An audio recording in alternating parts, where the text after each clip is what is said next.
Social ಮೀಡಿಯಾದಲ್ಲಿ ಸುಮಾರು ದಿನದಿಂದ ಒಂದು ವಿಷಯ ಹರಿದಾಡ್ತಾ ಇದೆ.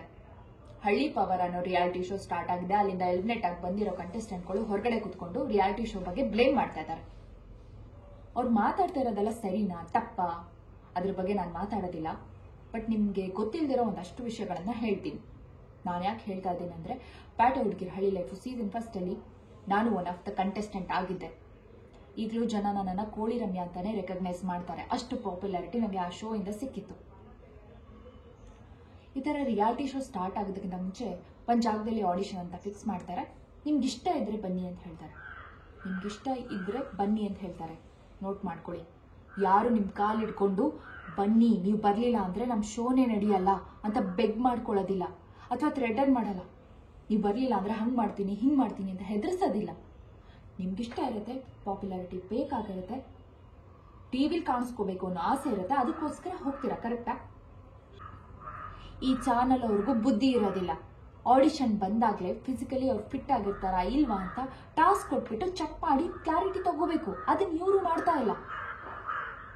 ಅಂಡ್ ಅಗ್ರಿಮೆಂಟ್, ಎಲ್ಲಾ ರಿಯಾಲಿಟಿ ಶೋ ಸ್ಟಾರ್ಟ್ ಆಗೋದಕ್ಕಿಂತ ಮುಂಚೆ ಅಗ್ರಿಮೆಂಟ್ ಇರುತ್ತೆ. ಅದು ನಮ್ಮ ಮೇಲ್ಗೆ ಫಾರ್ವರ್ಡ್ ಮಾಡ್ಕೋಬೇಕು. ಮಾಡಿಲ್ಲ ಅಂದ್ರೂ ಮಾಡಿಸ್ಕೋಬೇಕು. ಕರೆಕ್ಟಾಗಿ ಓದ್ಕೋಬೇಕು. ಸೈನ್ ಹಾಕಕ್ಕಿಂತ ಮುಂಚೆ ಹೋಗ್ಬೇಕಾ ಬೇಡವಾ ಅಂತ ನೀವು ಡಿಸೈಡ್ ಮಾಡಬೇಕು. ಸೈನ್ ಹಾಕಿದ್ಮೇಲೆ ಮುಗೀತು. ಅವ್ರು ಹೇಳ್ದಾಗೆ ನಾವು ಕೇಳಬೇಕಾಗುತ್ತೆ. ಅಂಡ್ TRPಗೋಸ್ಕರ ಹಾಗೆ ಮಾಡ್ತಾರೆ ಹೀಗೆ ಮಾಡ್ತಾರೆ ಅಂತ ಹೇಳ್ತಿದ್ದೀರಾ. TRP ಇಲ್ಲ ಅಂದ್ರೆ ಯಾವುದೇ ಟಿವಿ ಶೋಸು ಇಲ್ಲ. ಎಲ್ಲ ವೈಂಡ್ ಅಪ್ ಮಾಡಿಕೊಂಡು ಮನೆಗೆ ಹೋಗ್ಬೇಕಾಗತ್ತೆ.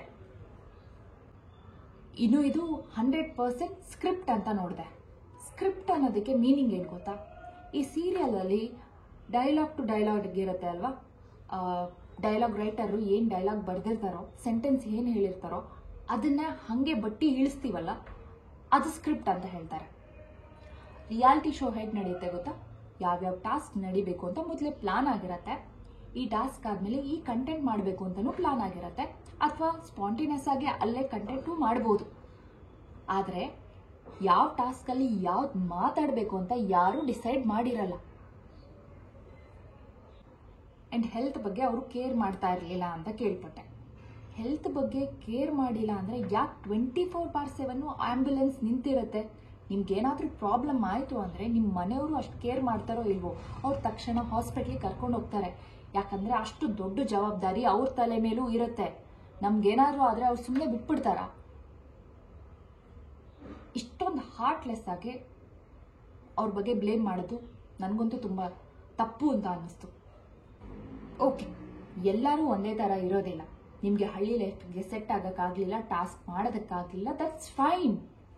ಎಲಿಮಿನೇಟ್ ಆದ್ರಿ, ಮನೆಗೆ ಬಂದ್ರಿ, ಹಂಗಂತ ಹೇಳ್ಬಿಟ್ಟು ಅವ್ರನ್ನ ಯಾಕೆ ಬ್ಲೇಮ್ ಮಾಡ್ತಾ ಇದ್ದೀರಾ? ಅಂಡ್ ಚಾನಲ್ ಅವರು ನಿಮ್ಗೆ ಎಷ್ಟು ದುಡ್ಡು ಕೊಟ್ಟಿದ್ದಾರೆ, ಇದೆಲ್ಲ ಗಿಮಿಕ್ಕು ಅಂತ ನನಗೆ ಯಾರೋ ಕಮೆಂಟ್ ಮಾಡಿದ್ರು. ಸತ್ಯನ ಹೇಳೋದಕ್ಕೆ ಯಾರೋ ಯಾಕೆ ಸರ್ ದುಡ್ಡು ಕೊಡಬೇಕು?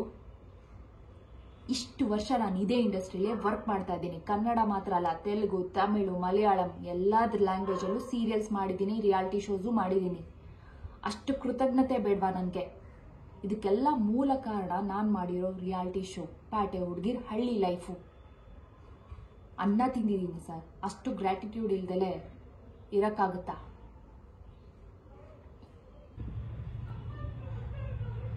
ಶೋ ನಡೆಯೋ ಟೈಮಲ್ಲಿ ನಮಗೆ ಮೋಟಿವೇಟ್ ಆಗಲಿ ಅಂತ ಅಥವಾ ನಾವು ಟಾಸ್ಕ್ ಚೆನ್ನಾಗಿ ಮಾಡಲಿ ಅಂತ ಒಂದಷ್ಟು ಡಿಸ್ಕಷನ್ ಆಗುತ್ತೆ ಅಥವಾ ಜಗಳನೇ ಆಗ್ಬೋದು. ಅದನ್ನೆಲ್ಲ ನಾವು ಪಾಸಿಟಿವ್ ಆಗಿ ತಗೋಬೇಕಾಗತ್ತೆ. ಅದನ್ನು ನೆಗೆಟಿವ್ ಆಗಿ ತಗೊಂಡು ಅವರೆಲ್ಲ ತಪ್ಪು ಅಂತ ಮಾತಾಡೋದು ತಪ್ಪಾಗುತ್ತೆ. ಶೋ ಅಲ್ಲಿ 10ರಿಂದ 12 ಜನ ಕಂಟೆಸ್ಟೆಂಟ್ ಇರ್ತಾರೆ. ಒಬ್ಬೊಬ್ರು 10 ಅವರ್ ಮಾತಾಡ್ತಾರೆ. ಅಷ್ಟನ್ನು ಟೆಲಿಕಾಸ್ಟ್ ಮಾಡೋಕ್ಕಾಗುತ್ತಾ? ಪಾಸಿಬಲ್ ಅದು 10 ತಿಂಗಳಾದ್ರೂ ಆಗಲ್ಲ. ಶೋಗೆ ಎಷ್ಟು ಬೇಕೋ, ಆಡಿಯನ್ಸಿಗೆ ಏನ್ ಬೇಕೋ ಅದನ್ನ ಮಾತ್ರ ಕ್ರಿಸ್ಪ್ ಆಗಿ ಎಡಿಟ್ ಮಾಡಿ ಟೆಲಿಕಾಸ್ಟ್ ಮಾಡಬೇಕಾಗತ್ತೆ. ಈ ಒಂದು ಕಾಮನ್ ಸೆನ್ಸ್ ಇಲ್ದಲೆ ಮಾತಾಡ್ತಾರೆ. ನಿಮ್ಗೆ ಫಿಸಿಕಲಿ ಟಾಸ್ಕ್ ಮಾಡೋಕ್ಕಾಗಲ್ಲ, ಇಷ್ಟೊಂದು ಸ್ಟ್ರೆಸ್ ತಗೊಳಕ್ಕಾಗಲ್ಲ ಅಂದ್ರೆ ಯಾಕೆ ಹೋಗ್ತೀರಾ ರಿಯಾಲಿಟಿ ಶೋಗೆ? ಲಕ್ಷಾಂತರ ಜನ ಹುಡುಗಿರು ಆಡಿಷನ್ಗೆ ಬಂದಿರ್ತಾರೆ. ಅವ್ರ ಅವಕಾಶನ ಕಿತ್ಕೊಂಡು ನೀವು ಅಲ್ಲಿಗೆ ಹೋಗ್ತೀರಾ, ಏನೂ ಮಾಡೋಕ್ಕಾಗದೆ ಮತ್ತೆ ವಾಪಸ್ ಬರ್ತೀರಾ, ಹೊರಗಡೆ ಕೂತ್ಕೊಂಡು ಈ ತರ ನೆಗೆಟಿವಿಟಿನ ಸ್ಪ್ರೆಡ್ ಮಾಡ್ತೀರಾ. ಈ ಥರ ಸುಮಾರಷ್ಟು ವಿಷಯಗಳಿದೆ.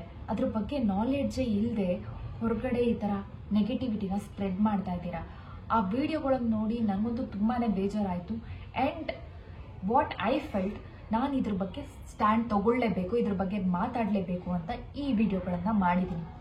ಆ್ಯಂಡ್ ಮುಂದೆನೂ ಈ ಥರ ವಿಡಿಯೋ ಮಾಡೋ ಸಂದರ್ಭ ಬಂದರೆ ಮಾಡ್ತೀನಿ. And thank you so much.